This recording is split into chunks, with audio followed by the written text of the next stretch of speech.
Ribadiena libera che botti un tiki mas tempo libero na boman cu normal, pa chi cono treat bomes di maniera extraordinaria.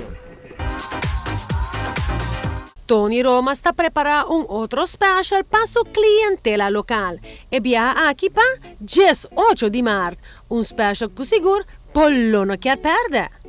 Depois de celebrar nos 20 anos de existência, mas claro, para nos dia de himno e bandeira, nós temos um especial qualta é half slab com mitimidilante que nanang, com fries e coleslaw.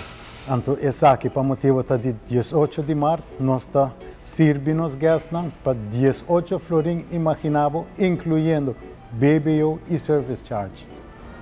Nós temos a pinha colada com os guests na estima seca nós em Miami Vice, esse drinks estão bem constante seca nós. E para isso não gosta algo não tanto zud, hope de não também desfrutar de nos balashi que nós temos na special getaway.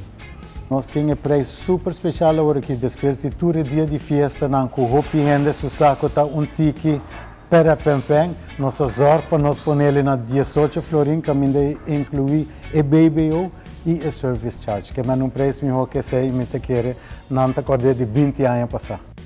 Não tem serviço excepcional, é comida que nós temos, mira, é portion que nós temos, tá ramo, não te conta nada de comida, nada comida para você sair satisfeito e contente.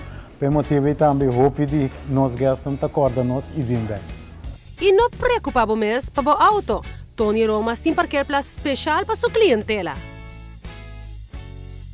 Me quero falar que nós gastamos, que não olvidamos, nós temos parking lot ruim para trás, parquear livremente, depois de sair bem, dona nós não carte, nós ta ponche para não sali grátis, para só não comer seca nós naturalmente. Tony Romas.